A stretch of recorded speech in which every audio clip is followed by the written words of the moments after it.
نستعينه ونستغفره ونؤمن به ونتوكل عليه ونعوذ بالله من شرور أنفسنا ومن سيئات أعمالنا من يهده الله فلا مضل له ومن يضلل فلا هادي له وأشهد أن لا إله إلا الله وحده لا شريك له وأشهد أن محمدا عبده ورسوله أما بعد فإن خير الحديث كتاب الله وخير الهدي هدي محمد صلى الله عليه وسلم وشر الأمور محدثاتها وكل محدثة بدعة وكل بدعة ضلالة وكل ضلالة في النار.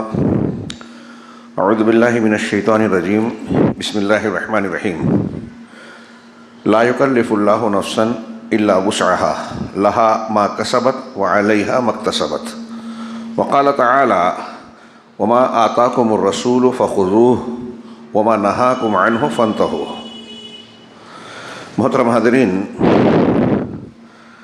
قرآن مجید میں آپ پائیں گے کہ ایک مقام پر یا کئی مقامات پر اللہ رب العالمین نے لوگوں کو اہل علم سے سوال پوچھنے کی تعلیم دی ہے، کیونکہ دین سیکھنے کا، علم حاصل کرنے کا یہی ذریعہ ہے، یہ بڑا ذریعہ ہے.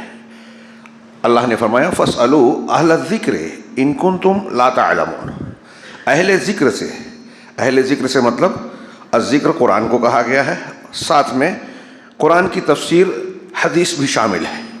یعنی قرآن و حدیث اور دین والوں کو جو یاد رکھنے والے ہیں، جاننے والے ہیں، ان سے سوال کیجیے.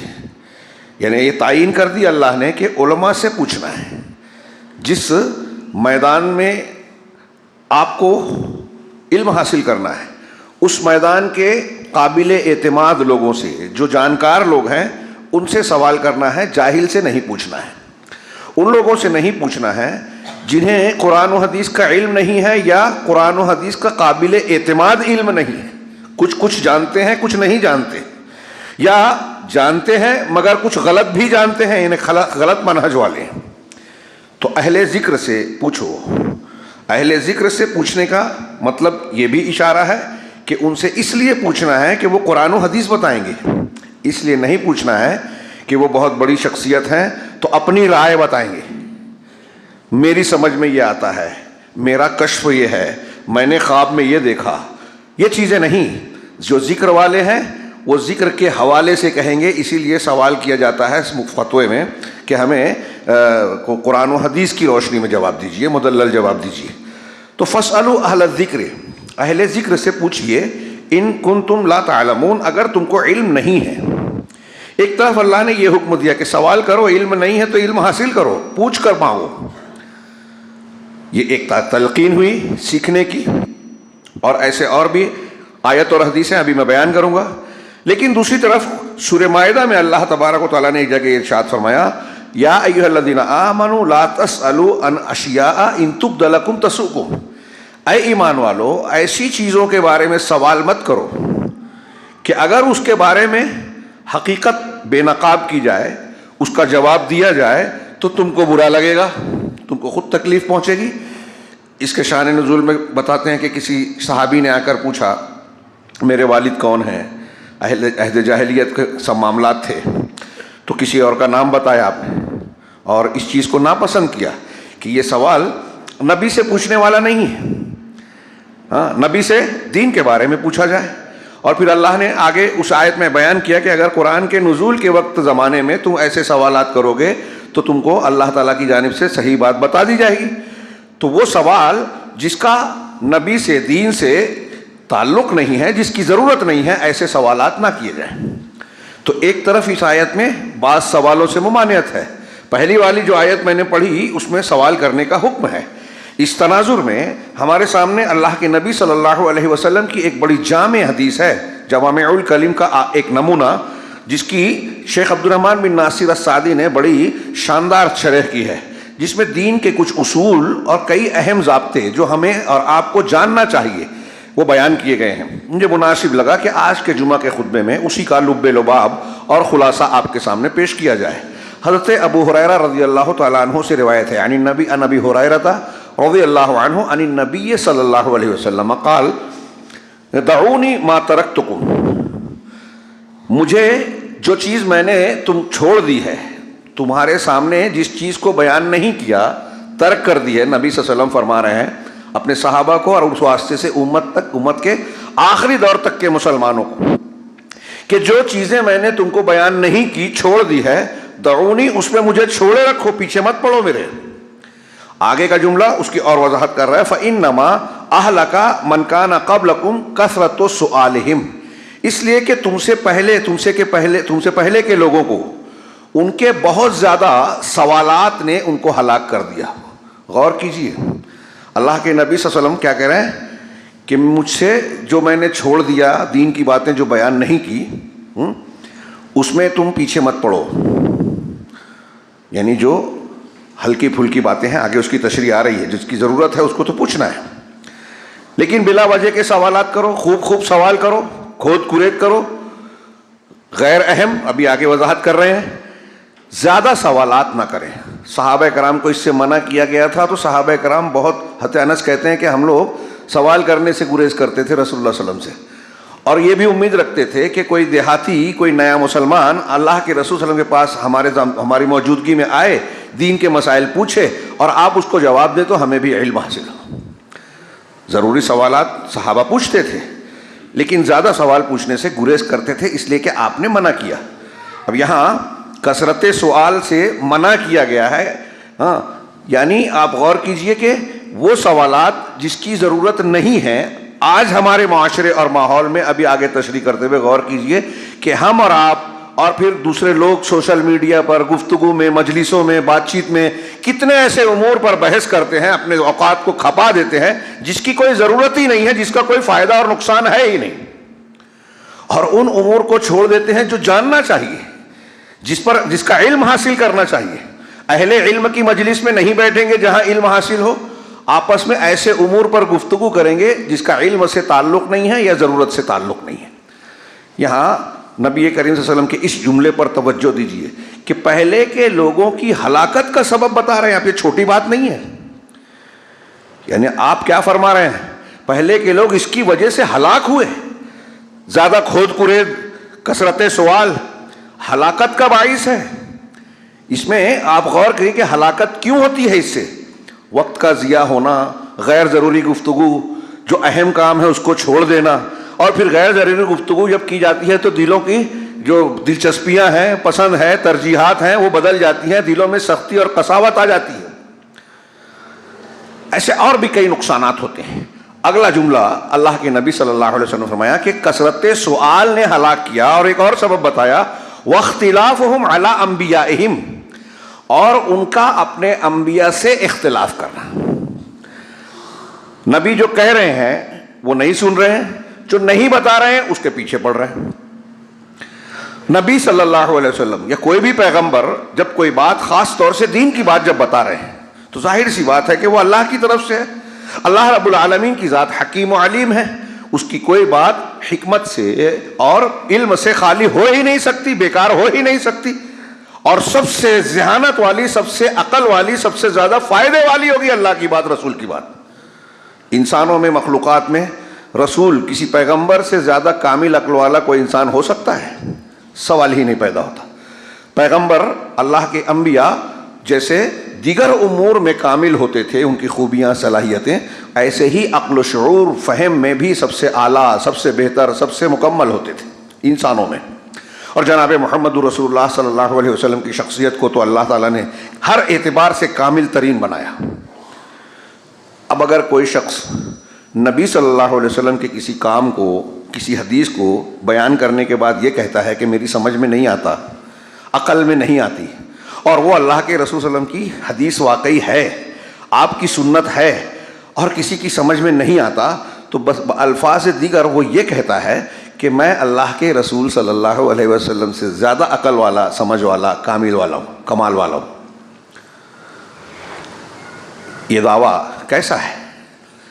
جیسے نبی کی مخالفت جو ہے، ہم اس حدیث کو پڑھتے ہیں، ترجمہ سنتے ہیں تو لگتا ہے کہ اللہ کے رسول صلی اللہ علیہ وسلم یا انبیاء کے روبرو کی صرف بات ہے، اسے آج کی تاریخ میں قرآن حدیثوں کی مخالفت کے معنی میں بھی لیجئے کہ نبی صلی اللہ علیہ وسلم کی حدیثوں کی مخالفت کر رہے ہیں، سنتوں کی مخالفت کر رہے ہیں، کوئی بھی عنوان کہ ہاں اللہ کے رسول صلی اللہ علیہ وسلم کی یہ سنت ہے لیکن ہمارا مسلک ہمارے امام کا طریقہ یہ ہے اس لیے ہم یہ نہیں مان سکتے، تو آپ نبی کی مخالفت کر رہے ہیں کہ نہیں؟ نبی سے اختلاف کر رہے ہیں کہ نہیں؟ آپ مسلک والا چھوڑ دیجئے کہ فلاں مسلک والے مانتے ہیں ہم نہیں مانتے ہیں، نبی کو تو آپ بھی مانتے ہیں وہ بھی مان رہا ہے، مسلمان جو ہونے کا دعویٰ کرتا ہے کوئی انکار نہیں کر سکتا، تو اب اللہ کے نبی صلی اللہ علیہ وسلم کو جب آپ مان رہے ہیں اور آپ کے سامنے کوئی بات بطور حدیث ثابت ہو رہی ہے کہ یہ حدیث صحیح ہے، سنت رسول ہے، اور آپ یہ کہتے ہیں کہ میں نہیں مان سکتا، میرا مسلک ہے، کسی بھی عنوان سے کوئی بھی عذر بیان کیجئے، آپ اپنے آپ کو اچھا بتائیے، یہ آپ کا عمل اور قول اللہ کے رسول صلی اللہ علیہ وسلم سے اختلاف ہے، آپ کا اس مسلک سے اختلاف بولنا صحیح نہیں ہے، آپ یہ کہیے کہ میرا اللہ کے رسول صلی اللہ علیہ وسلم سے اختلاف ہے، کیونکہ میں امام کی بات مان رہا ہوں، کیونکہ میں پیر صاحب کی بات مان رہا ہوں، کیونکہ میں عقل کی بات مان رہا ہوں، سائنس والوں کی بات مان رہا ہوں، عقل اور فلاں کی بات مان رہا ہوں، اللہ کے رسول سے اختلاف کر رہا ہوں۔ کوئی مسلمان یہ کہنے کی جرت نہیں کر سکتا، لیکن یہ کر رہے ہیں دھڑلے سے، اور جب انہیں بیان کیا جاتا ہے تو وہ اندھا اعتماد کرتے ہیں کہ ہمارے مسلک کے اتنے لوگ، ہمارے بزرگ، ہمارے فلاں یہ مانتے ہیں، سب لوگ یہی بول رہے ہیں، ایک دوسرے کو سمجھ رہے ہیں کہ یہ کر رہے ہیں تو صحیح ہے، اور کسی کو علم نہیں ہے۔ کتنی بڑی گمراہی ہے، میں اسے گمراہی کہہ رہا ہوں۔ اللہ کے رسول صلی اللہ علیہ وسلم کہہ رہے ہیں یہ ہلاکت کا سبب ہے کثرت سوال اور انبیاء سے اختلاف کرنا، اپنے نبیوں کی مخالفت کرنا۔ اب آگے جو ہدایت دی وہ ان بیماریوں کا علاج بھی ہے، اور بہت سارے شرعی مسائل اور دین کے معاملے میں ایک اچھی خاصی جامع رہنمائی ہے رسول اللہ علیہ وسلم کی۔ صرف 3 جملے ہیں آگے، یاد رکھ لیجئے، اگر اس کو اچھی طرح سمجھیں تو دین کے بہت سارے مسائل اور خوبیاں اس سے ہم کو سمجھ میں آ سکتی ہیں۔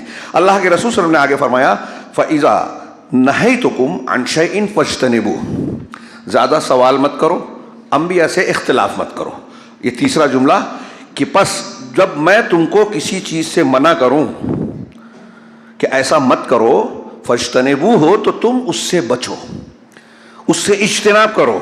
وَإِذَا أَمَرْتُكُمْ بِأَمْرٍ، اور جب میں تمہیں کوئی حکم دوں کہ ایسا ایسا کرنا ہے، فَأْتُوا مِنْهُ مَا اسْتَطَعْتُمْ، تو اس کو اتنا انجام دو جتنی تمہاری استطاعت ہو، اپنی طاقت کے مطابق۔ دیکھیے یہاں منع میں استطاعت کی بات نہیں کی کہ جتنی طاقت ہے اتنا بچو، کیونکہ جتنی بھی ممانعت ہے، حرام چیزیں ہیں، ممنوع چیزیں ہیں، اسے چھوڑنا ہر ایک کے بس میں ہے، اور مخصوص حالات میں آگے شیخ نے بیان کیا جب وہ مجبوری ہو جائے تو وہ چیز جائز ہو جاتی ہے، وہ ممنوع نہیں رہ جاتی۔ تو ممنوعات میں طاقت کی بنیاد نہیں رکھی کہ جتنی طاقت ہے، لیکن امر میں طاقت کا، استطاعت کا ذکر کیا، یہ اللہ کا احسان و کرم ہے۔ جب تمہیں کوئی حکم دوں تو جتنی طاقت ہے اتنا تم اسے بجا لاؤ، اس پر عمل کرو۔ یہ پوری حدیث ہے۔ میں چاہتا ہوں کہ شیخ عبد الرحمن بن ناصر کی تشریح کا کچھ نکات یہاں بیان کروں۔ پہلے انہوں نے یہیں سے شروعات کی کہ یہ جو سوال کرنے سے منع کیا گیا یہ کون سے سوال ہے؟ قرآن کی وہی آیت پڑھی سورہ مائدہ کی جو میں نے شروع میں پڑھی تھی، اب آگے اس کی وضاحت کر رہے ہیں کہ کن سوالوں سے منع کیا گیا ہے جو بیان نہیں کیا گیا ہے۔ اس میں امور غیب ہے، امور غیب سے متعلق تفصیلات اور حقائق۔ اگر فرشتے ہیں تو نظر کیوں نہیں آتے؟ میری سمجھ میں نہیں آتا۔ وہ نور کے کیسے ہیں؟ روشنی سے اللہ نے کیسے بنایا؟ قرآن حدیث نے کہا ہمیں ماننا چاہیے۔ اب جو چیزیں ہم نہیں سمجھ سکتے، قرآن و حدیث نے نہیں بیان کی، تو اس کو اللہ کے حوالے کرنا چاہیے۔ روح کے بارے میں اللہ تعالیٰ نے کہا کہ تمہارا علم کم ہے، یسألونک عن الروح، وہ آپ سے روح کے بارے میں پوچھتے ہیں۔ قل الروح من امر ربی، آپ کہیے کہ روح میرے رب کا حکم امر ہے۔ وما اوتیتم من العلم الا قلیلا، تم کو بہت کم علم دیا گیا ہے، نہیں دیا گیا ہے مگر کم۔ یہ جملہ ہے لفظی ترجمہ۔ تو آپ سوچئے کہ اللہ تعالیٰ یہ کہہ رہا ہے کہ تمہارا علم اتنا نہیں ہے کہ تم روح کی حقیقت اور تفصیل سمجھ سکو، لہٰذا جو چیز سمجھ نہیں سکتے اس کے پیچھے مت پڑو۔ عقل کی اہمیت ہے، اس کا ایک دائرہ ہے، اس کے ذریعے سے آپ قرآن کا سچا ہونا، رسول کا حق ہونا سمجھ سکتے ہیں، لیکن قرآن و حدیث کی وہ باتیں جو غیب سے متعلق ہے اس کی ساری تفصیلات اور کیفیات نہیں جان سکتے. دنیا میں بھی جو چیزیں ہم کر رہے ہیں، سمجھ رہے ہیں، استعمال کر رہے ہیں، استعمال کرتے ہیں موبائل کو، لیکن موبائل کیسے کام کر رہا ہے، سیٹلائٹ سے اس کا کیسے تعلق ہے، دنیا سے کیسے کنیکشن ہوتا ہے، سارے استعمال کرنے والے وہ چیزیں سمجھتے ہیں کیا؟ لیکن استعمال کر رہے ہیں. اب کوئی بولے کہ نہیں میں مانتا ہی نہیں کہ سیٹلائٹ ہے، نیٹ ورک کا ایسا معاملہ ہوتا ہے، تو کہیں گے یوز کر رہے ہیں اور مانتا نہیں ہے. اس سے بڑا بے وقوف کون ہے؟ تو ایسا ہی بے وقوف وہ ہے جو شریعت کے احکامات کو روح کے ساتھ، جسم کے ساتھ روح کو برت رہا ہے، زندگی میں جھیل رہا ہے، کہتا ہے کہ روح میری سمجھ میں آتی نہیں، روح کوئی چیز ہی نہیں ہے وہ کہے.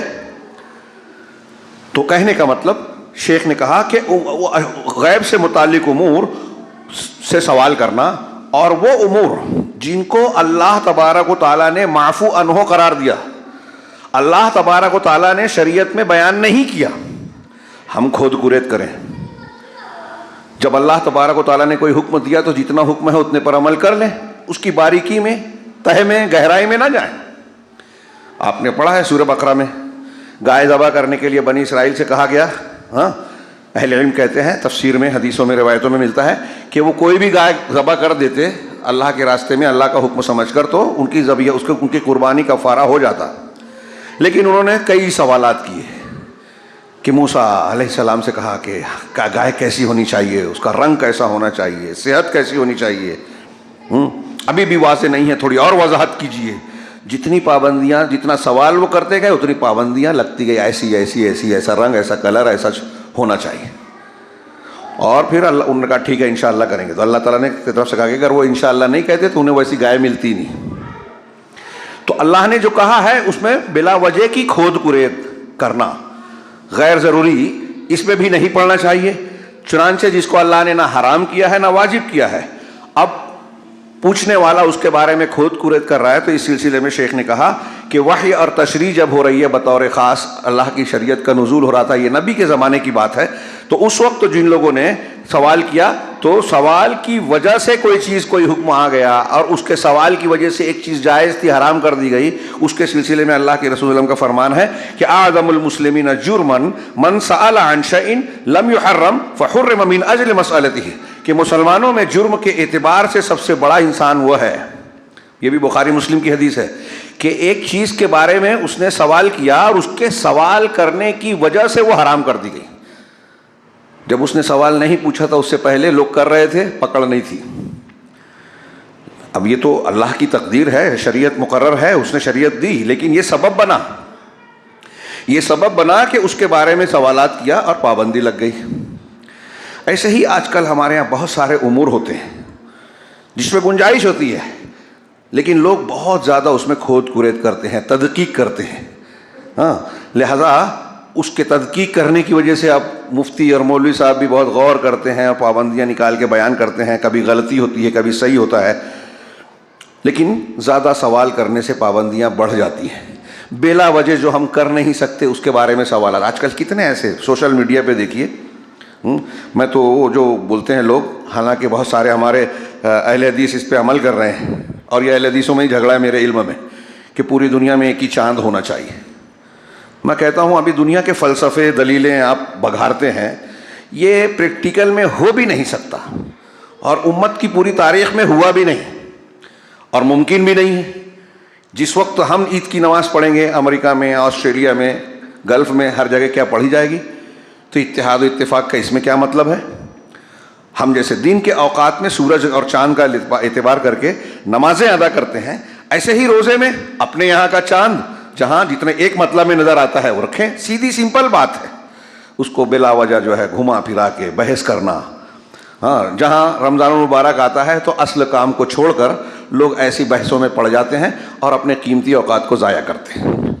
ان ساری بحثوں میں نتیجہ کچھ بھی نہیں، فائدہ کچھ بھی نہیں، ممکن بھی نہیں ہے. ایک پہلو اگر ان لوگوں نے ثابت بھی کر لیا تو ممکن بھی نہیں ہے. میں کہتا ہوں، میں ایسے امور کو بھی اس میں شامل مانتا ہوں کہ اس قسم کی چیزوں میں کھود کرید میں نہ پڑے. شیخ نے کہا کہ اسی طریقے سے غیب سے امور سے متعلق باتیں، اور دوسری بات کہ ایسے سوالات جس میں تعنت ہو، شدت ہو، ہاں، کسی عالم کے امتحان ہو. میں اپنے الفاظ میں کہوں کہ اپنی قابلیت کا اظہار ہو. ایک عالم آیا لوگوں میں تقریر کیا, اب لوگ اس کو عزت دیتے ہیں یا کوئی بڑا عالم ہے, آپ اپنی قابلیت بتانے کے لیے اس سے ایسے سوالات کرتے ہیں کہ وہ جواب نہ دے پائے یا اس کو الجھائیں. پہلے سوال کرتے ہیں, ہم لوگ دیکھتے ہیں کئی جگہ کچھ لوگ سوال کرتے ہیں, جب آپ سیدھا سیدھا جواب دو تو پھر اس میں وہ کیڑا نکالنا شروع کرتے ہیں, پھر وہ اپنا موقف رکھتے ہیں. مطلب ان کے سوال کا مقصد سوال نہیں ہوتا, اپنی قابلیت کا مظاہرہ ہوتا ہے, اس سوال کا اپنے حساب سے جواب دینا ہوتا ہے. یا یوں کہیے کہ بعض جگہ ایسا ہوتا ہے کہ کسی عالم کو نیچا بتانا مقصود ہو, اپنے آپ کو بڑا بتانا مقصود ہو. اس قسم کے کئی مقاصد ہو سکتے ہیں. اللہ کے رسول صلی اللہ علیہ وسلم نے ایسے اغلوطات, ایسے تعنت اور شدت والے سوالات کرنے کو بھی ناپسند کیا اور منع کیا. اس میں ان امور سے بھی, اس معنی میں یہ بھی شامل ہے کہ جو ہلکے پھلکے مسائل ہیں, معاملات ہیں, ان کے پیچھے پڑھ کے جو اہم مسائل اور معاملات ہیں ان کو چھوڑ دینا یہ بھی ممنوع ہے. یعنی ایسے سوالات مت کرو جو ہلکے پھلکے ہیں, جس کی ضرورت کم پڑتی ہے یا نہیں پڑتی ہے. ہاں, چنانچہ یہ سوال اور اس جیسے دوسرے سوالات سے اللہ کے رسول صلی اللہ علیہ وسلم نے منع کیا. لیکن شیخ نے آگے کہا اس میں وہ بھی آ جاتا ہے, تقدیر سے متعلق جو باتیں آپ کو ہم کو نہیں معلوم ہے, نہیں سمجھ رہی ہے, یا منع کیا گیا ہے کھود کورت کرنے سے, آگے کچھ وضاحت کر رہے ہیں. لیکن وہ سوال کرنا جس میں دین کے مسائل کو انجام دینے کی ضرورت پیش آتی ہے. آپ کو ہم کو نماز ادا کرنی ہے, فرض ہے, زکوٰۃ فرض ہے صاحب نصاب پر, تو جس پر جو چیز فرض ہو رہی ہے, جو جس چیز کا مکلف ہو رہا ہے, اس کے بارے میں اسے سوال کرنا لازم ہے, منع نہیں ہے, بلکہ اس کو کرنا چاہیے. اللہ نے حکم دیا ہے. شادی ہو گئی تو میاں بیوی کے حقوق جاننا ضروری ہے. تجارت کر رہے ہیں تو تجارت کے اسلامی اصول کیا ہیں, حلال حرام کیا ہے, جاننا ضروری ہے. ہاں, اب یہاں بھی دیکھیے اہل ذکر سے پوچھنا ہے. آج کل ہمارے یہاں جیسا کہ میں نے کہا کہ کچھ لوگ علم نہیں رکھتے, لوگ ان سے سوال کر رہے ہیں. وہ جواب دینے والا تو غلط کر رہا ہے, پوچھنے والا بھی غلط کر رہا ہے کہ اس سے پوچھ رہے ہو جس سے پوچھنا نہیں چاہیے. اللہ نے اس سے پوچھنے کے لیے نہیں کہا. اس میں وہ لوگ بھی شامل ہیں جو بظاہر عالم, علامہ اور بہت سے القاب والے تو ہیں, لیکن قرآن حدیث نہیں جانتے. وہ ماحول کے حساب سے جواب دینے کی کوشش کرتے ہیں. ہمارا مسلک, ہمارے امام, ہمارے بزرگ, ہماری کمیٹی نے یہ فیصلہ کیا, اس نے مشورہ کر کے یہ طے کیا. اگر وہ مشورہ کر کے طے کر رہے ہیں اس میں قرآن و حدیث کی دلیل ہے تو ٹھیک ہے, لیکن اگر اس میں آپ کے مسلک کا دخل ہے, قرآن و حدیث کی مخالفت ہے, تو آپ کو ایسے لوگوں سے بھی ماننا دور کی بات ہے, پوچھنا بھی نہیں چاہیے. وہ اہل ذکر نہیں ہیں جو اپنی عقل سے جواب دے رہے ہیں, جو امام کی کتاب سے, مسلک کی کتاب سے جواب دے رہے ہیں. یہ میں نہیں کہہ رہا ہوں, علماء نے لکھا ہے کہ اگر آپ کو کوئی جواب دے رہا ہے عالم, تو اس سے پوچھئے کہ دلیل کیا ہے. اللہ نے فرمایا, رسول اللہ صلی اللہ علیہ وسلم نے فرمایا. جب وہ یہ کہہ رہا ہے تو آپ کو ماننا ضروری ہے, لیکن وہ کہتا ہے کہ میری سمجھ میں یہ آتا ہے تو آپ کو نہیں ماننا ہے, ضروری نہیں ہے, کیونکہ یہ اس کی رائے ہے. اچھی طرح سمجھیں یہ مسئلہ. یہ نہ سمجھ کے کچھ لوگ جھگڑتے ہیں اور فرق نہیں کرتے. میں ایک عالم سے سوال کر رہا ہوں, اس کی ایک بات مان رہا ہوں, ایک نہیں مان رہا ہوں. اگر رائے مان رہا ہوں تو یہ اس کی تقلید ہے. وہ کہتا ہے میری سمجھ میں آ رہا ہے, میں مان لیا, تو میں اس کی تقلید کر رہا ہوں, اس کی بات مان رہا ہوں. لیکن وہ یہ کہتا ہے کہ میں نے اللہ کے رسول نے فرمایا صلی اللہ علیہ وسلم, اس کی روشنی میں یہ ثابت ہو رہا ہے, تو اب میں مان رہا ہوں. تو یہ اتباع دلیل کر رہا ہوں. ایک ہے تقلید, ایک اتباع دلیل. قرآن و حدیث کو ماننا, دونوں میں زمین آسمان کا فرق ہے. اتباع کا حکم ہے, تقلید کا حکم نہیں ہے. اچھی طرح دماغ میں رکھیں.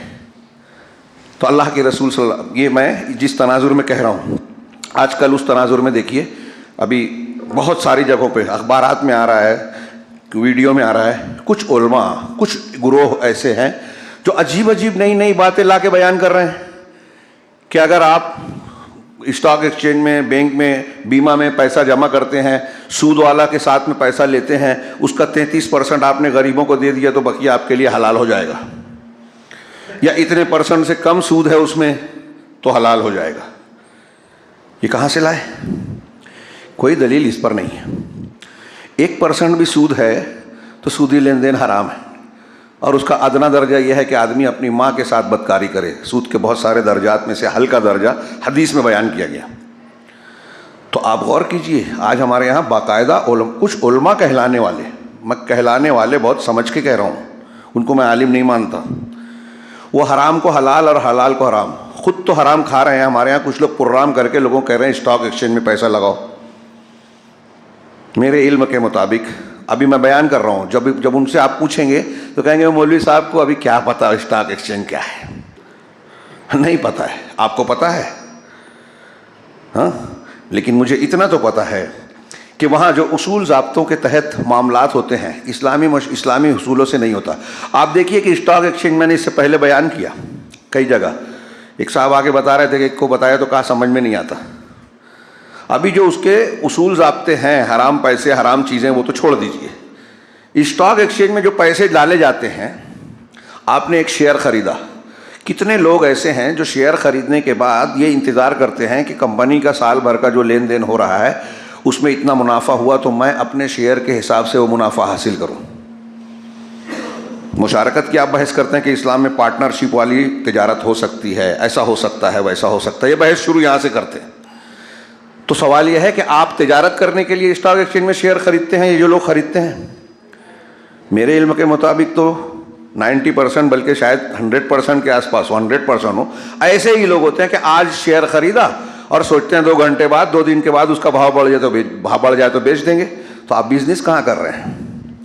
اب آپ شیئر خرید رہے ہیں, پھر وہ تیسرا بیچ رہا ہے, چوتھے کو ہر جگہ گورنمنٹ ٹیکس دے رہا ہے, لیکن اتنے پیسے کا کہ ایک سوئی نہیں بن رہی ہے, ایک بزنس نہیں ہو رہا ہے. یہ عجیب و غریب بزنس ہے دنیا میں.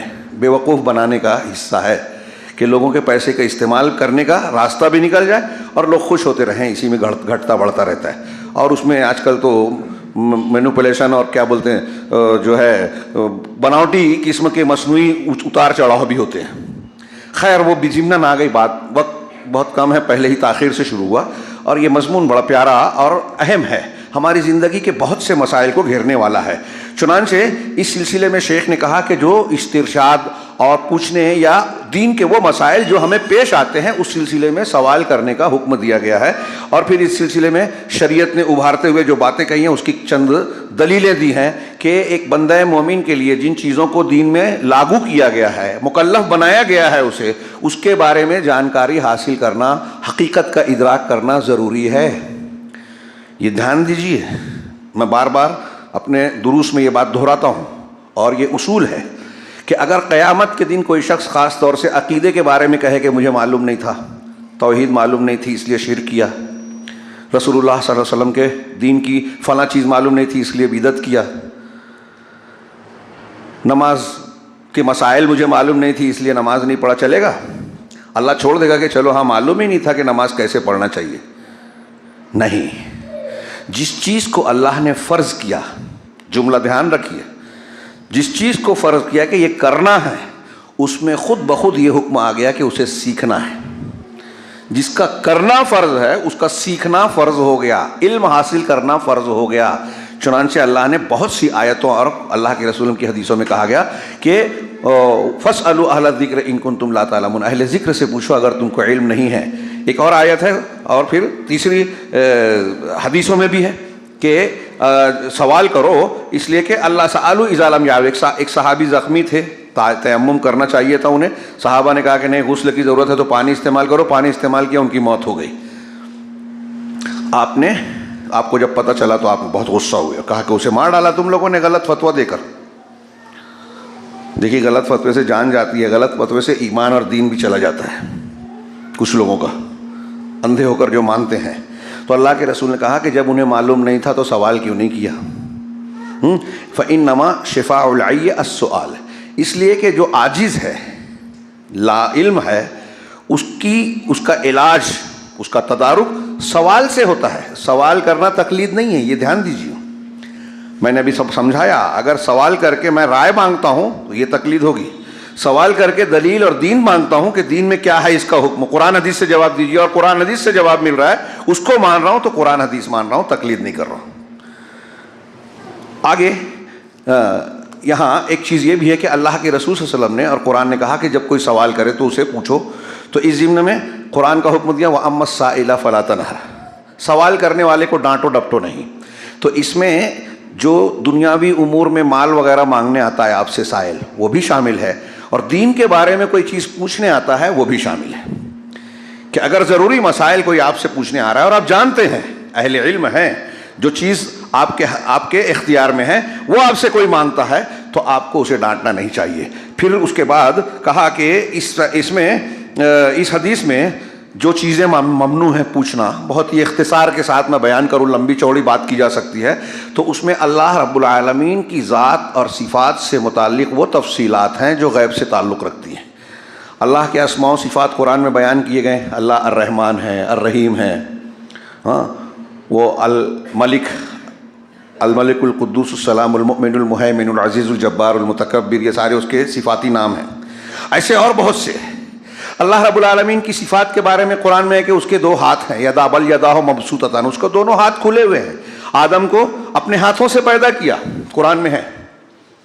تو اب اللہ کے لیے ہاتھ کا لفظ آیا، اللہ عرش پر مستوی ہے، قائم ہے، استوا کا لفظ آیا، تو جتنا بتایا گیا ہے اتنا مان لینا ہے، جو نہیں بتایا گیا ہے وہ ہم جان ہی نہیں سکتے، سمجھ ہی نہیں سکتے۔ جتنا بتایا گیا ہے اسی میں غور کیجئے کہ دنیا کی کائنات کی ہر چیز کو اللہ جانتا ہے، ہر مخلوق کو اللہ روزی دے رہا ہے، اسی کو آپ سوچئے دنیا میں کتنی مخلوق ہے، کتنے ذرے ہیں، کتنے بال ہیں، کتنی جڑیں ہیں، کتنے جھاڑ ہیں، کتنے پتے ہیں، ہم گن سکتے ہیں؟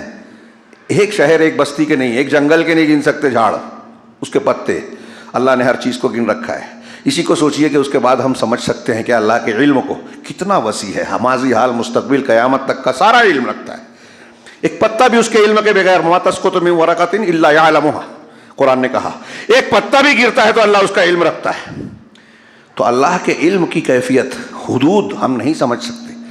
تو جن چیزوں کے بارے میں ہماری عقلیں عاجز و قاصر ہیں اور ہم کو نہیں بتایا گیا، اللہ نے بتایا اس کی یہ صفت ہے، اس کے لیے یہ ثابت ہے، وہ مان لینا ہے۔ جس کی تفصیل نہیں بتائی اس کے پیچھے نہیں پڑنا ہے، اس بارے میں سوال نہیں کرنا ہے، کیونکہ وہ ہماری عقل کے دائرے سے باہر ہے۔ اور اللہ نے فرمایا لیس کمثلہ شیء، اس کے جیسا کوئی ہے ہی نہیں۔ جو چیز آپ نے میں نے دیکھی نہیں ہے، جس کے جیسی کوئی چیز دیکھی نہیں ہے، سمجھ کیسے سکتے ہیں؟ میں اکثر سمجھاتا ہوں درس میں، کلاس میں، تو بچوں سے ایک مثال دیتا ہوں کہ ایک آدمی نے اگر شیر نہیں دیکھا تو اس کو شیر کیسا ہوتا ہے یہ سمجھانے کے لیے ہم کہیں گے کہ بلی جیسا ہوتا ہے، یہ فرق ہوتا ہے، بلی چھوٹی ہوتی ہے، شیر اتنا بڑا ہوتا ہے، اس کا یہ سائز ہو سکتا ہے، اس کا رنگ یہ ہوتا ہے۔ تو جس چیز کو اس نے دیکھا ہے اس کے ذریعے سے اس چیز کا تصور کر سکتا ہے جو نہیں دیکھا، کیونکہ وہ اس کے جیسا ہے۔ مثال ہے، اللہ کے جیسا کوئی ہے ہی نہیں، اور ہم نے کچھ دیکھا ہی نہیں اللہ کی طرح، اللہ کی طرح کسی چیز کو جانا ہی نہیں، سمجھا ہی نہیں۔ جب کوئی ہے ہی نہیں تو کیسے سمجھ سکتے ہیں؟ لہذا ہم کہیں گے کہ اللہ السمیع ہے، البصیر ہے، ہم بھی سمیع اور بصیر ہیں، اللہ بھی ہے، لیکن ہم اللہ کی طرح نہیں ہیں، اللہ ہماری طرح نہیں ہے۔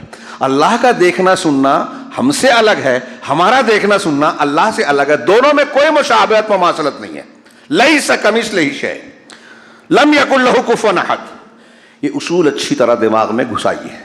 اسے نہ سمجھنے کی وجہ سے امت میں کئی گروہ گمراہ ہو گئے، فرقے غلط راستوں پہ چل گئے، کفر میں پڑ گئے، کفر میں، اور اس کے چھینٹے اثرات آج ہمارے یہاں بھی ہیں۔ جہمیہ، معتزلہ، قدریہ، کلابیہ، اشاعرہ، ماتریدیہ، جتنے نام میں لیا، ہو سکتا ہے آپ میں سے بہت سے لوگوں نے پہلی بار سنا ہو، یا سنا ہو تو بس ایسے ہی سنا، ایسا سمجھتے ہیں کہ وہ ہے نہیں ہیں۔ ان کا مسلک آج بھی ہے ہمارے یہاں مسلمانوں میں، صوفیوں میں، مقلدین میں۔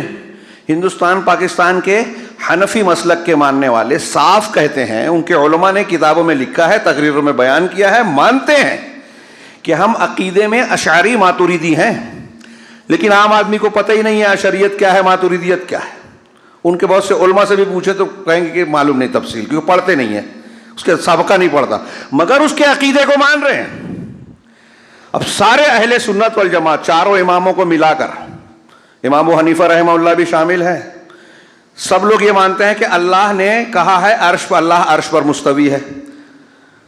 کم و بیش 1000 دلیلیں ہیں کہ اللہ اوپر ہے، عرش کے اوپر مستوی ہے، لیکن ہمارے یہاں صوفیہ کہتے ہیں، وحدت الوجودی کہتے ہیں، اللہ ہر جگہ ہے، ذات کے ساتھ، اللہ ہر جگہ ہے علم کے ساتھ، احاطہ کل شیء علما، لیکن اللہ کی ذات عرش پر مستوی ہے۔ فرق سمجھیے عقیدے کا، ذات سے اللہ عرش پر ہے، علم قدرت احاطے سے ہر جگہ ہے، صبر کرنے والوں کے ساتھ، متقیوں کے ساتھ اس کی مدد ہے، یعنی دوسروں کے مقابلے میں یہ خاص ہو گیا، علم اور قدرت کے ساتھ، علم کے ساتھ ساتھ مدد بھی ہو گئی، نصرت بھی ہو گئی، مسلمانوں کی مدد کرتا ہے اللہ، اس کی مدد بھی ساتھ ہے۔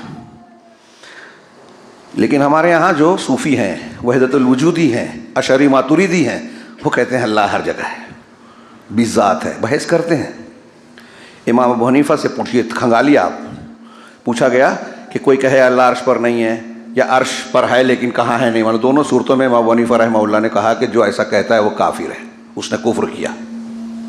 امام ابو حنیفہ کہہ رہے ہیں کفر کیا، ہمارے یہاں لوگ مان رہے ہیں۔ اور یہ جو مسلک بنے، جہمیہ، قدریہ، رافضیہ، صوفیہ اور دوسرے گمراہ فرقے، بدعتی فرقے، ان فرقوں کا وجود دراصل قرآن و حدیث سے ہٹ کر عقل کو اختیار کرنا، نئے نئے اصولوں کو اختیار کرنا، غیر مسلموں کے ضابطوں کو لینا۔ اس میں کئی فرقے ایسے ہیں جن کے پاس آنے والا اصول یہودیوں سے آیا، غیر مسلموں سے آیا ہے، آپ اس کا مطالعہ کیجئے، فی الحال وہ موقع نہیں ہے، میں صرف وضاحت کر رہا ہوں کہ اس کی پاسداری نہ کرنے سے کیا کیا نتائج برآمد ہوتے ہیں۔ سوال ان امور میں کرنا ہی نہیں ہے جو ہمارے بس کا ہے ہی نہیں۔ یہاں لوگوں نے اصول بنا لیا، اللہ تعالیٰ کہ اللہ کے رسول اور اللہ تعالیٰ کہہ رہا ہے جو آپ کے دائرے میں نہیں ہے پوچھو بھی مت، اور وہاں لوگوں نے اصول بنایا، معتزلہ نے یہاں تک اصول بنایا، اور آج ہمارے یہاں منکرین حدیث بہت سارے، تحریکی جماعت اسلامی اور ایسے لوگ جو ہے وہ یہ اصول معتزلہ کا اختیار کرتے ہیں۔ میں نام اس لیے لے رہا ہوں کہ آپ کہیں گے معتزلہ جہمیہ تو نہیں ہے، لیکن ان کے اصولوں کو یہ لوگ مانتے ہیں کہیں نہ کہیں۔ کئی بخاری مسلم کی حدیثوں کو کہتے ہیں عقل میں نہیں آتی، جو کہ پوری امت کے یہاں ثابت ہے، اصولوں سے ثابت ہے، صرف امام بخاری اور مسلم کے کہنے پہ کوئی نہیں مانتا،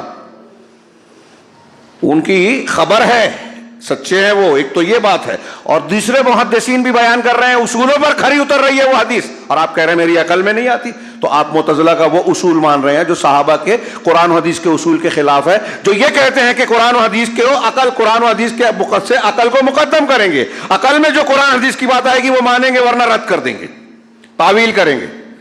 اور اس تعویل فاسد نے امت کو جو ہے گمراہیوں میں ڈالا، فرقے بندیاں آئی، ایک دوسرے کا قتل کیا گیا، مسلمان نے مسلمان کا قتل کیا تعویل فاسد کی وجہ سے، ہر فتنہ اس کی وجہ سے آیا۔ تو یہ کہاں سے آتا ہے؟ اس جگہ سے جہاں ہماری عقل کا دائرہ نہیں ہے، ہم وہاں عقل کا استعمال کر رہے ہیں۔ غور کیجئے، یہ اللہ کے رسول امام شیخ کہہ رہے ہیں کہ اس سلسلے میں امام مالک کا قول سامنے رکھنا چاہیے۔ وہ بیان کر رہے تھے اللہ کے عرش پر مستوی ہونے کی بات، تو ایک شاگرد نے وہاں موجود ان کے شاگردوں میں سے کسی نے سوال کیا کہ اللہ تعالیٰ عرش پر مستوی ہے تو کیف الاستوا، استوا کیسے ہے، کیفیت پوچھی، تو امام مالک نے جواب جو دیا وہ اہل سنت کا اصول بن گیا۔ یہ حضرت ابن عباس سے بھی مروی ہے یہ قول، امام مالک سے مشہور ہے۔ امام مالک رحمہ اللہ نے کہا الاستواء معلوم، قاعدے کے طور پہ یاد رکھنا چاہیے، استوا معلوم ہے۔ کیوں معلوم ہے؟ قرآن نے بتایا، حدیث نے بتایا، تو معلوم ہے۔ استوا معلوم ہے کہ اللہ مستوی ہے، والکیف مجہول، اور کیفیت کیسے مستوی ہے مجہول ہے، نامعلوم ہے۔ ہمارے یہاں کئی لوگ کہہ دیتے ہیں کہ اوپر اللہ بیٹھا ہے، نہیں بولنا چاہیے۔ قرآن و حدیث کا اصول ہے اللہ کے لیے جو لفظ استعمال نہیں ہوا قرآن حدیث میں، ہم کو وہ نہیں بولنا چاہیے۔ بیٹھنا نہیں آیا ہے، مستوی ہونا ہے، جس کا ترجمہ قائم ہونا، بلند ہونا کر سکتے ہیں۔ تو اللہ عرش پر مستوی ہوا، استوا معلوم ہے، کیفیت کیسے مستوی ہے نامعلوم ہے۔ اب جب نامعلوم ہے، قرآن نے نہیں بتایا، غیب ہے، تو غیب کے جاننے کا ہمارے پاس کوئی ذریعہ وحی کے علاوہ ہے ہی نہیں، اس لیے امام مالک نے آگے کہا والسؤال عنہ بدعہ، اس کے بارے میں کھود کرید کرنا، سوال کرنا بدعت ہے، یہ بدعت ہے۔ آپ وہاں عقل لگائیں جہاں آپ کو منع کیا گیا ہے، سوال کرنے سے منع کیا گیا ہے۔ والسؤال عنہ بدعہ والایمان بہ واجب، اس پہ بارے میں اس پر ایمان رکھنا واجب ہے، کیونکہ قرآن و حدیث کہہ رہا ہے، نہیں مانیں گے تو آپ کافر ہو جائیں گے۔ بہت یہ اصول بن گیا، میں نے کہا۔ تو غیب سے متعلق، اللہ کی ذات و صفات کے متعلق جن چیزوں کو اللہ نے مخلوق سے لپیٹ دیا، تقدیر سے متعلق آپ کسی کے پاس جاتے ہیں کہ یہ مستقبل کی بات بتاتا ہے، نجومی ہے، کاہن ہے، فلاں ہے، اور وہ بولتا ہے کہ آپ کی اتنی شادی ہوگی، آپ اتنی ترقی کریں گے، آپ مر جائیں گے، آپ فلاں جگہ کامیاب ہوں گے، فلاں جگہ ناکام۔ مسلمان دیکھ رہا ہے ستاروں کی چال، مستقبل کا حال اخبارات میں چھپتا ہے۔ اب تو سنا ہے کہ ایپ آ گیا ہے کمپیوٹر پہ، اور اس پہ دیکھ سکتے ہیں آپ موبائل پہ مستقبل کا حال۔ یہ بکواس کرتے ہیں۔ اگر کسی کی کوئی بات صحیح ہوتی ہے تو اس کے اسباب ہے، فرشتوں سے خبریں چرا کر کچھ شیاطین اپنے کاہنوں کو بتاتے ہیں، ان کی کچھ باتیں صحیح ہو جاتی ہیں، کچھ اندازے صحیح ہو جاتے ہیں۔ غیب کا علم صرف اللہ کے پاس ہے۔ اب آپ کسی سے یہ پوچھنے جاتے ہو کہ میں کب مروں گا، اور وہ جو بتاتا ہے مانتے ہو، تو آپ کفر کر رہے ہو، اسے عالم الغیب مان رہے ہو، ایسی چیز پوچھ رہے ہو جو اس سے پوچھنے کا، جس کے پاس اس کو حقیقی صحیح جواب ہے ہی نہیں، اور اسے آپ پوچھ رہے ہو۔ تو اللہ کے صفات اور غیبیات سے متعلق جتنے بھی امور ہیں ان کے بارے میں کھود گرید کرنا، جیسے اس میں عذاب قبر کیسے ہوگا، کھڈے میں دفن ہے، مچھلی کے پیٹ میں اس کی لاش ہے، تو عذاب قبر کیسے ہوگا؟ یہ آپ کا ٹینشن ہے یا اللہ رب العالمین کی حکمت اور طاقت کے اندر آ جاتا ہے وہ؟ کیا اللہ کی حکمت اور کی طاقت اور قدرت کو آپ دنیا کے لوگوں کے جیسا سمجھتے ہیں؟ آپ خواب دیکھتے ہیں، میں نے اس کی کئی جگہ میں وضاحت کی، شاہ ولی اللہ نے مثال دی ہے، آپ کے بغل میں ایک آدمی سویا ہے، خواب دیکھ رہا ہے، اس میں ڈر رہا ہے، چیخ چلا رہا ہے، اس کو شیر پھاڑ رہا ہے، سانپ دوڑا رہا ہے، وہ خواب میں چلا رہا ہے، لیکن آپ وہاں بیٹھے ہیں، آپ کو پتہ نہیں چلتا کہ یہ چیخ رہا ہے، ڈر رہا ہے۔ تو نیند کی حالت میں جو انسان جھیلتا ہے، جاگنے والا اس کو نہیں سمجھ سکتا، تو مردہ کے ساتھ کیا ہو رہا ہے زندہ سمجھ سکتا ہے کیا؟ کتنی واضح بات ہے۔ دوسری چیز، اسی طریقے سے اللہ تبارک و تعالیٰ کے علم کی کیفیت، اس کی مخلوق اور اس کی تدبیر اور تخلیق کی کیفیت، جیسے یہ کہ اللہ تبارک و تعالیٰ کی ذات ہے، لیکن دوسری ذاتیں، آپ کی اور میری ذات ہے، کائنات میں بہت سے لوگوں کی ذات ہے، تو ان ذاتوں کے مشابہ اللہ نہیں ہے، اور نہ ہی اللہ کی صفات مخلوق کی صفات کے مشابہ ہے، دونوں ایک دوسرے کے جیسی نہیں ہیں۔ چنانچہ مخلوق اللہ کی معرفت تو رکھتے ہیں، اور اللہ تبارک و تعالیٰ کی ان صفات اور ناموں کی بھی معرفت رکھتے ہیں جو قرآن و حدیث نے بتائی ہے، لیکن اس کی تعویل، اس کی کیفیت اور حقیقت کو اللہ کے سوا کوئی نہیں جانتا، اس لیے اس کو اس سلسلے میں پھر پیچھے نہیں پڑنا چاہیے۔ اس کے بعد شیخ نے کہا کہ اس حدیث میں دو بنیادی اصل بیان کی گئی ہے، وقت زیادہ ہو گیا، اور اس میں آگے جن دو اصول کی روشنی میں جو مسائل مستنبط کیے گئے ہیں وہ ہماری زندگی میں بہت کام آ سکتے ہیں۔ کہ ایک تو کہا اللہ کے رسول نے، جب میں کسی چیز سے منع کر دوں تو تم رک جاؤ، جب میں کسی چیز سے منع کر دوں تو تم رک جاؤ، اور جس چیز کا حکم دوں تو جتنی طاقت ہے اتنا تم استعمال کرو۔ میں پوری شرح بیان کروں، بہت ہی شاندار ہے، اور میں سمجھتا ہوں کہ جب اس کی مثالیں جو شیخ عبد الرحمن نے بیان کی آپ سنیں گے تو آپ کو محسوس ہوگا کہ یہ ہماری بڑی ضرورت کی چیز ہے، تو اسے بیان بھی نہیں کر سکتا، اور حدیث کو صرف دو جملے میں اس وقت بیان کر دوں، اگلا جب بھی موقع رہے گا یہاں انشاءاللہ تو میں اس باقیہ چیز کو کی تفصیل سے پیش کروں گا کہ جب اللہ کے اور رسول نے منع کر دیا تو ہمیں ماننا ہے۔ اس میں جتنے بھی ممنوعات ہیں، حرام ہوں مکروہات ہوں، سب آ گئے، مطلق طور پر ہر چیز کو چھوڑ دینا ہے۔ رہا آپ سوچ سکتے ہیں کہ ایک آدمی کو مر رہا ہے، شریعت نے کہا ہے کہ مردار کھا کے جان بچا لے، تو شیخ نے کہا کہ مردار کو انسان کے فائدے کے لیے منع کیا گیا ہے، جن چیزوں کو حرام کیا گیا ہے وہ لوگوں کے فائدے کے لیے حرام کیا گیا ہے، لیکن جب آپ کی جان جا رہی ہے تو اب جان بچانا زیادہ بڑا فائدہ ہے، اس لیے زیادہ بڑے فائدے کے لیے چھوٹا نقصان جھیلا جائے گا، مطلب آپ اپنی جان بچاؤ اور حرام چیز کھا لو۔ یہ شریعت کا اتنا شاندار اصول ہے، اس کو سمجھنا چاہیے کہ مجبوری کے وقت حرام چیز اتنی مقدار میں حلال ہو جاتی ہے جس سے مجبوری دور ہو جائے۔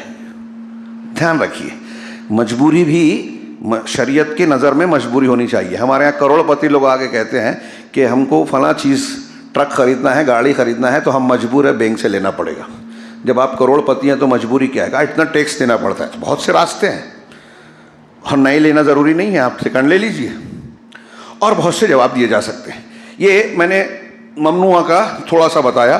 اسی طریقے سے دوا اور علاج یہ اس میں شامل نہیں ہے، شیخ نے اس کی وضاحت کی کہ کچھ لوگ اسی بہانے کہتے ہیں کہ علاج کرنا ہے، اس لیے علاج کے بہت سے طریقے ہیں۔ حرام چیزوں سے علاج کرنا منع ہے، حرام چیزوں سے، جیسے مثال کے طور پہ کوئی بولتا ہے کہ گدھی کا دودھ پلایا جائے، شراب کا استعمال کیا جائے، ایسی چیزوں کے ذریعے سے علاج کرنا جو حرام کی گئی ہیں ضروری نہیں ہے، یا اس کو یہ مجبوری نہیں کہا جائے گا، کیونکہ بہت سارے دوسرے علاج موجود ہیں، اور جب حلال آپشن موجود ہے تو حرام کو اختیار کرنے کی گنجائش نہیں ہوگی۔ اللہ تعالیٰ نے حدیث میں ہے کہ حرام چیزوں میں علاج نہیں رکھا۔ پھر اس کے بعد جتنی استطاعت ہے اتنا تم اللہ سے ڈرتے رہو، یہ جو اللہ کے رسول صلی اللہ علیہ وسلم کی حدیث ہے کہ جتنا جب میں حکم دوں تو جتنی استطاعت ہے اس کو بجا لاؤ، یہ ایک بہت جامع اصول ہے، شریعت کا ایک بہت ہی فائدہ مند ضابطہ ہے کہ آپ کو اتنا ہی مکلف کیا ہے جتنی آپ کی طاقت ہے۔ لا یکلف اللہ نفسا الا وسعها، کہ کسی نفس کو اللہ اتنا پابند نہیں بناتا مگر جتنی اس کی طاقت ہے اتنا ہی بناتا ہے بس۔ تو اس تناظر میں شیخ نے جو مثالیں بیان کی کہ زندگی کے سارے امور میں یہ شامل ہے اور بہت ہی جامع اصول ہے کہ ہماری استطاعت کا لحاظ کیا گیا۔ نماز فرض ہے، آپ کھڑے ہو کے نہیں پڑھ سکتے تو بیٹھ کے پڑھنا ہے، بیٹھ کے نہیں تو لیٹ کے پڑھنا ہے، لیٹ کے بھی آپ حرکتیں نہیں کر سکتے تو انگلی کے اشارے سے پڑھنا ہے۔ یہ نماز کی بات ہو گئی۔ روزہ، بیمار ہے اور ایسی بیماری ہے کہ شفا نہیں ملنے کی امید ہے، موت آ جائے گی، بڑھاپا ہے، تو مسکین کو کھانا کھلانا ہے فدیے کے طور پہ، اور اگر ٹھیک ہونے کی گنجائش ہے تو چھوڑ کے پھر بعد میں قضا کرنا ہے، رمضان میں چھوڑ کے بعد میں قضا کرنا ہے، سفر میں قضا کرنا ہے، کوئی اور عارضہ ہو گیا، ڈاکٹر نے کہا کہ ابھی روزہ مت رکھو، چھوڑ سکتے ہیں، وضو نہیں کر سکتے تیمم کر لو، غسل نہیں کر سکتے تیمم کر لو، کپڑا پہن کے نماز، کپڑا نہیں ہے ستر پوشی کا تو جتنا کپڑا ہے اتنا پڑھ لو، اتنا پہن لیا جائے۔ یہ اس طریقے سے شیخ نے آگے بھی اور بھی مثالیں اور بہت شاندار دی کہ فقہیات میں یہ پورا بہت اتنے مسائل آپ پیش کر سکتے ہیں جس کا گناہ نہیں جا سکتا ہر معاملے میں، اور یہ آپ کو صرف اسلام میں یہ خوبی ملے گی۔ تو اس حدیث کو دھیان میں رکھیے، یاد کر لیجئے، انشاءاللہ یہ جو آخری حصہ 2 جملے کا ہے اس کی کچھ وضاحت دوسرے موقعوں پر انشاءاللہ کی جائے گی، اور آپ کو بھی چاہیے کہ اس کا مطالعہ کریں، دروس میں بیٹھیں، علماء سے پوچھیں۔ اللہ کے رسول صلی اللہ علیہ وسلم کے فرمان کو اپنے الفاظ میں دہرا کے بات کو ختم کرتا ہوں کہ نبی حضرت ابو ہریرہ والی روایت آپ نے فرمایا کہ تم جو ہے بہت زیادہ جو میں نے تم کو چھوڑ دیا، دعونی ما ترکتکم، جو میں نے چھوڑ دیا ہے اس کے پیچھے مت پڑو، مجھ سے سوال نہ کرو، اس لیے کہ تم سے پہلے کے لوگوں کو بہت زیادہ سوال جواب نے اور انبیاء کی مخالفت کرنے نے ہلاک کر دیا۔ لہذا جس چیز کا میں تم کو حکم دوں اسے، جس سے منع کر دوں اس سے تم بچو، اور جس چیز کا حکم دوں اپنی طاقت کے مطابق اسے بجا لاؤ۔ دین میں اس کا لحاظ کیا جائے، انشاءاللہ ہم محفوظ رہیں گے۔ اللہ رب العالمین سے دعا ہے کہ وہ ہمیں دین کو سمجھنے اور اس کے مطابق عمل کرنے کی توفیق عطا فرمائے اور اس کی برکت سے دنیا اور آخرت میں کامیابیوں سے نوازے۔ وآخر دعوانا ان الحمد للہ رب العالمین۔ بارک اللہ لنا ولکم فی القرآن المجید ونفعنا وإیاکم بالآیات والذکر الحکیم، انہ تعالی جواد کریم ملک بر رب العالمین۔